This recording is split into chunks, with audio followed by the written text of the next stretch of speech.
You got a double header, Tom. That's a steelhead. Ho!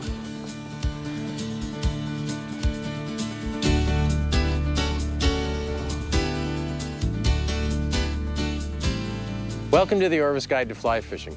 I'm your host, Tom Rosenbauer, and for the next 13 episodes, we're going to show you just how easy it is to catch all different kinds of fish on a fly rod. We're going to take you to some great places across North America. We're going to have some fun along the way, and I hope you do too. There you go. Oh, wow.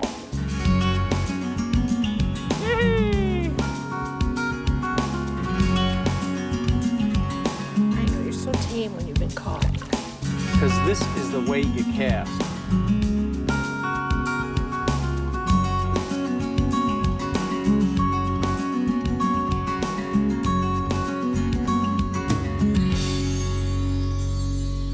This show has been brought to you by Orvis Rod and Tackle. Ontario, yours to discover. Ontario's Algoma region, where Huron and Superior meet. Fly fishing has a special appeal to many people, whether they're young, old, man, or woman. Fly fishing appeals to many because it's artistic, relaxing, fun, and exciting. Oh, man, nice And it's a fish. great way to connect with nature. But some people believe fly fishing is really technical and far too difficult to learn. Nothing could be further from the truth. It's really quite simple to master. Anyone can learn to fly fish. The best way to start is on a local pond filled with small bass or sunfish. I took my friends Sophia, Amelia, and Julia to a local pond to show them what fly fishing is all about. You'll see that they catch fish just like you can. We started out the way all kids should begin fishing, with live bait and a bobber. Since it was grasshopper season, we caught some live hoppers, which was half the fun for all of us. We got some grasshoppers here. So we're gonna put a grasshopper on the bobber. Okay, excuse us, grasshoppers. We need another volunteer. Excuse us, we need another volunteer. There we go, there's a volunteer. Press the button and go. There you go, perfect, okay. Let's see if anybody's willing to Oh, take. reel it in, reel it in, reel it in. You got one, you got one. There he is, that's a largemouth bass, all right. Come on. Wow, look at Come on, that. mister. Now that's a baby largemouth bass, and the way to land these is you can just put your thumb right in here. They don't have any real teeth, they just have little teeth. See those little teeny tiny teeth? They feel just like sandpaper, wanna feel it? Cool. Feels just like sandpaper. Good job! Then we replaced the live grasshopper with an artificial grasshopper fly. We still use the bobber and push button rod to show them that an artificial fly is just another way to catch fish. Grasshopper. It looks like a grasshopper. It's got legs, it's got wings, it's got that little red stuff, and it's got a fat head. Doesn't it look like a hopper? Yeah. Just like with that real grasshopper, we can't throw this very far, so we can't just put it on that line, right? Right. We gotta have some weight to get it out there. So what's the weight that's gonna get the Bobber. bobber? Okay. So I'm gonna tie on this fake grasshopper. Twitch it. Okay, stop. There's one looking at it. Oh, you got it. You got him on a fake grasshopper. What do you think, huh? Pretty cool. Yeah. You want to see another way of fishing a fake Sure. grasshopper? All right, we're gonna put this down and we're gonna use a different kind of rod. Fly rod. Fly rod. Fly rod, how did you know? I don't really know how to use Finally, a fly rod we yet. replaced the push button rod with a fly rod, the most efficient way to get a small, almost weightless lure like a fly out there. So here's the deal. We don't need a bobber either on you this don't thing. need You know why? bobber. Why? You know why? Because this is the weight you cast. Oh. This That's the weight. is a long, skinny bobber. And what I can do is I can take this thing and go like that, and I can put that fly out there just with this. All I do is flick it, and it goes out there. The grasshoppers didn't want to volunteer, but we volunteered them. Yep. Up. He's looking at it. Ah! Okay. So you've just seen the difference between fly fishing and all other kinds of fishing. The line provides the weight to get the fly to the target, not the lure itself. What a nice jump. Guy on the. You know why they call him a largemouth? Bye. Oh, save Orange Mouse. We also caught on a fake grasshopper. We caught it on a fake grasshopper. A real bass on a fake grasshopper. What do you think? Yeah. Nice job, Amelia. And off he goes. Then the girls went fishing with their dad, Randy. It was great to see them use the fly rod interchangeably with the push-button rod, not treating it like some kind of mystical way to fish. Fly fishing is easy. Anyone can do it. You just have to learn the basics. There you go. Wow. Next, we look at the origins of fly fishing and help explain why this outdoor activity has been steadily increasing in popularity.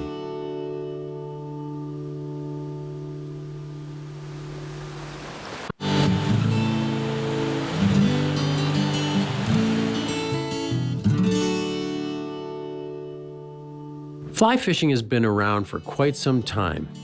It began in the Middle Ages when people noticed fish eating small bugs that were tough to keep on the hook as bait. Early fly fishers didn't do much casting and didn't use a reel. Their methods were very similar to a Japanese method of fishing called tenkara, which has become increasingly popular around the world. At the end of the 19th century and into the 20th century, fly rods got better, and fly anglers learned to cast longer distances. Then they added reels to store line. They also began catching bigger fish that would make long runs. This new equipment helped increase the interest in fly fishing. In the second half of the 20th century, fly fishing became more popular with everyone from presidents to movie stars to ordinary anglers who were looking for more of a challenge when they were fishing.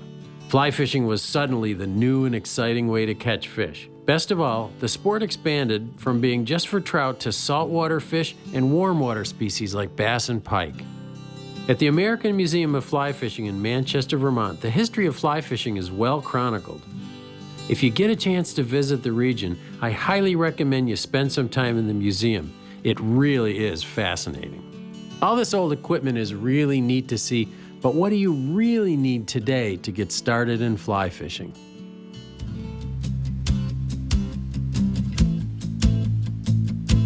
You know, I think one of the things that intimidates people about fly fishing is a vision of a fly angler with waders and vest and creel and all these gadgets hanging from the vest. But you don't need all that stuff. What do you need? What are the bare essentials you need to get started in fly fishing? Well, you need that basic rod, reel, and line outfit in one form or another. You need a rod, you need a reel, you need a line, and you need a leader. What else do you need? What are the bare essentials that you need? You really only need a pair of snips to cut your line. You need a box of flies, and it doesn't have to be a fancy box. It can be the box that you get for free when you buy the flies in the store. And you probably are going to need a couple different spools of tippet material. That's all. You can wade wet, which means just in a pair of sandals and a pair of shorts. You can fish from shore. You can fish from a canoe or other kind of boat. You don't need to get dressed in waders right away if you don't need them. So when you get started in fly fishing, keep it simple at first. You'll find lots of uses for those gadgets later on, but you don't need them when you're starting out.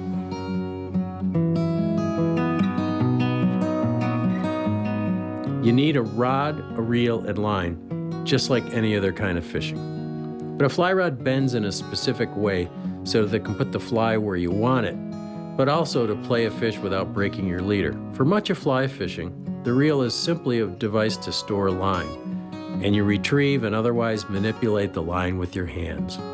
Sometimes, when a big fish is hooked, the reel takes over to provide a mechanical drag and to retrieve line between runs. A fly line has weight because the line is what casts the fly.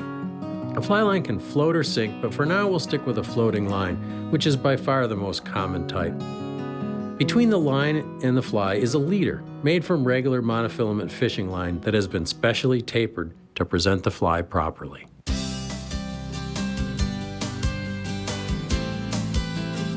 You'll see scores of different fly fishing knots, but for most fishing, you need only two.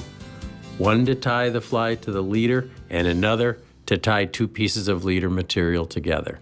To tie a fly to your leader for trout, bass, and panfish, the easiest knot to use is the clinch knot, and it's one of the best. With the clinch knot, which you may already know if you've done any kind of fishing, you go through the eye of the hook, wind the tag or short end around the standing part of the leader, pass the tag end back through the loop right in front of the eye, and then tighten by pulling on the fly and the standing part of the leader. To tie on a new tippet to the end of your leader, or to tie two pieces of leader material together, you can use a triple overhand, also called the surgeon's knot. This is just a simple triple overhand knot where you pass both ends of the leader, including the tag end, through the loop 3 times. To see these knots again, just go to the Orvis website at orvis.com/learn-to-fly-fish. The line and leader are tapered to make your presentation better. Fly rods and fly lines are rated with a number system that ranges from 1 through 12, with 1 the lightest and thinnest and 12 the heaviest and thickest. Lighter lines are more delicate. Heavier lines are needed to throw bigger flies and to cast farther, especially when you have windy conditions. Luckily, fly rods made for light lines are more flexible to protect light leaders, and heavier fly rods have enough power to make long casts and enough reserve power to fight big fish. For most trout and panfish, size 4 or 5 rod and line is about right. Rods lighter than a 4-weight are used for small fish or very delicate presentations and are really considered specialty rods. For a good all-around rod for both trout and smaller bass, size 6 is often used. For bigger bass, smaller pike, steelhead, salmon, and smaller saltwater species, a size 8 is the most popular size. For very large flies and very heavy fish, size 10, 11, or even 12 might be used. Don't forget, a fly rod should always be matched to the correct line size, otherwise it won't perform at its best. As you can see, by comparing these popular lures to flies, they both do the same thing. Both try to imitate bait fish and other forage like frogs. The only real difference is that fly patterns are virtually weightless in comparison to lures. The weight of a lure is how an angler propels it to the target. With fly fishing, we propel a feather-light fly pattern to the target, except we use the weight of the line. The simple mechanics of physics help us cast virtually weightless flies using a long rod combined with a weighted line. And of course, the actual casting is part of the magical appeal of fly fishing. When we come back, we'll learn some basic casts that will help you get started no matter where you fish.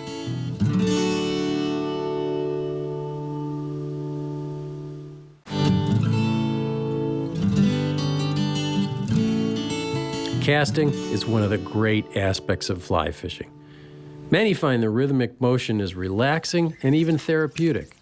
Like other activities such as golf or tennis, you need to learn the essentials and practice in order to achieve success. But the key is that it's easy to learn.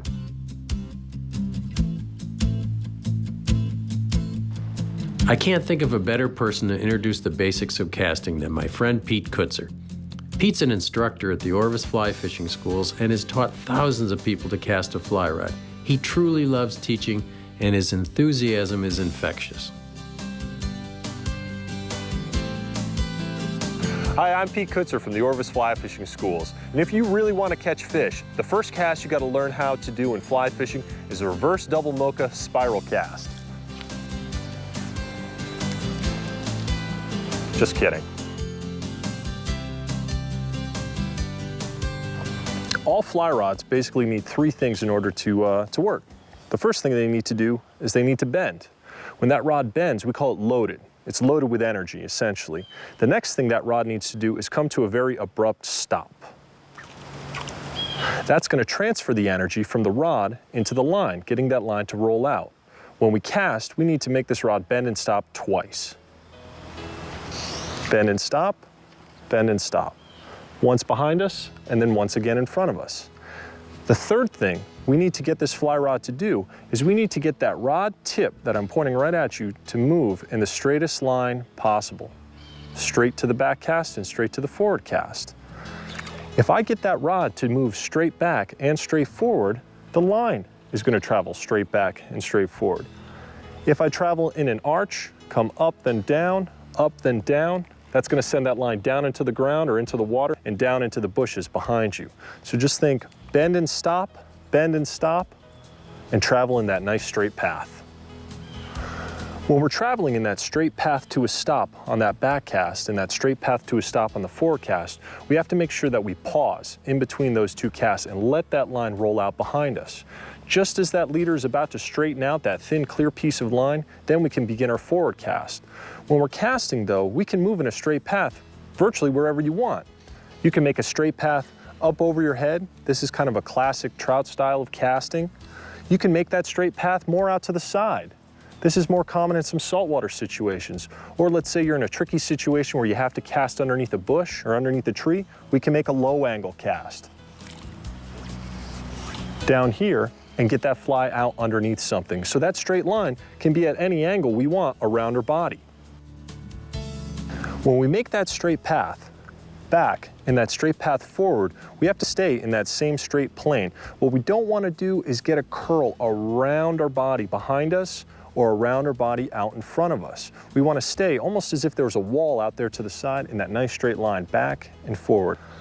When we're making that cast, we want to start off with a good grip. You want that thumb on top and a nice relaxed grip and that rod relatively in line with your forearm. We're going to start nice and low, and we don't want to go too far back when we make that back cast. We're going to bring that rod up using a little bit of forearm, then a little bit of wrist, and we want to stop somewhere, you know, across from our shoulder or across from our ear, not way back like this. If we come back too far, that usually sends that line down and back, and it's going to end up getting stuck in the trees or in the bushes. So rod tip low, thumb on top, smooth acceleration to that stop, smooth acceleration to that stop. Think pop to a stop, if you will. And then when you stop on that forward cast, think stop, then drop. Stop the rod first. That's going to allow that line to roll out and straighten out in the air. Once that line straightens out, gravity takes over, then we can lower that line back down to the water and get that line back underneath your index finger, because now you're fishing.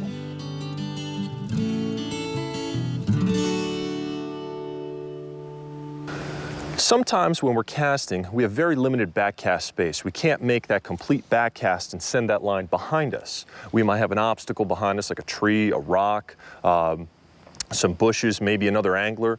And in that situation, we want to do a cast called the roll cast. Now the roll cast is a great cast, but we kind of want to use it on the water.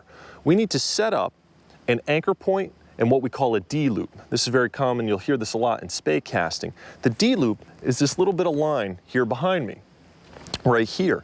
And the anchor point is that line touching the water. We need some line touching the water, and we want our hand up kind of near our ear or across from our shoulder. From this point, then we can just make a nice forward flick of the wrist or a nice forward cast, and that's going to send that line out. So we just lift this line up and come back nice and slowly, dragging that line across the water, stop right across our ear. I like to tell people it's almost like you're talking on a telephone, but it's somebody really obnoxious, so you're holding the phone away from your ear. You're going fishing again? And then from this point, just a nice flick to a stop, or pop to a stop, if you will, around eye level, and that's going to get that line to roll right out.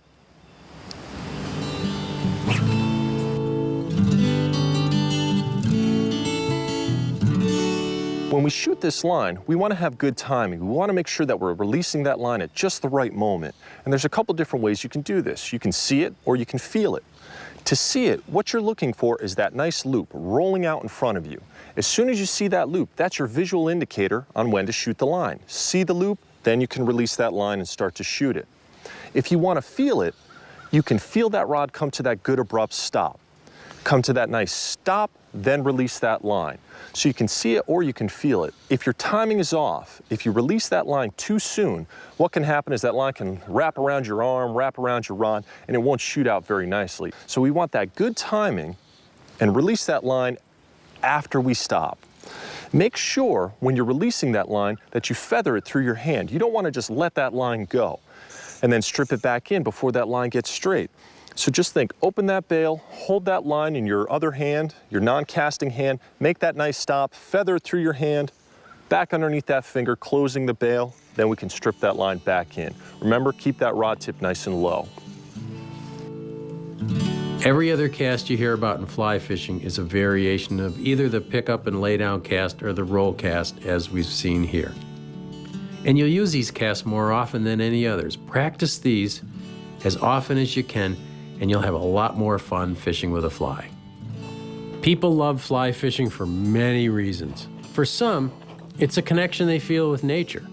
Whether it's wading on a mountain stream, casting from a boat on their local pond, or fishing in a mountain river, fly fishing helps them get into the outdoors. For others, fly fishing is a means of relaxing, unwinding, and clearing their minds. But there's one common thread among all of them, and that's that fly fishing is a fascinating way to fish.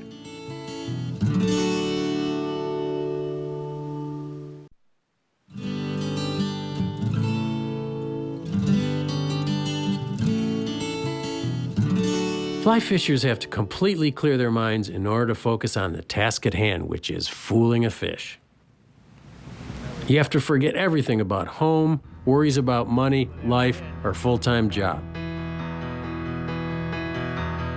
This in turn helps you relax and even solve difficult problems because you've cleared your mind.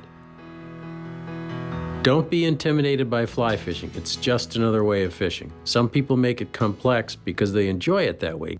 But you want to keep it simple at first. You could even catch trout with a simple outfit like this.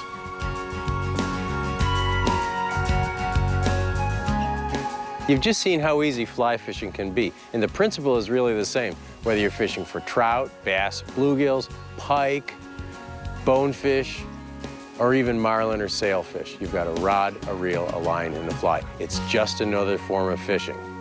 I'm not going to lie to you and tell you that it's the easiest thing you've ever done, but I bet it's a lot easier than you think. So keep it simple at first. Concentrate on basic techniques and worry about all that extra gear later. Just get out there and catch some fish in a local pond and see how much fun fly fishing can be. This show has been brought to you by Orvis Rod and Tackle, Ontario, yours to discover. Ontario's Algoma region, where Huron and Superior meet.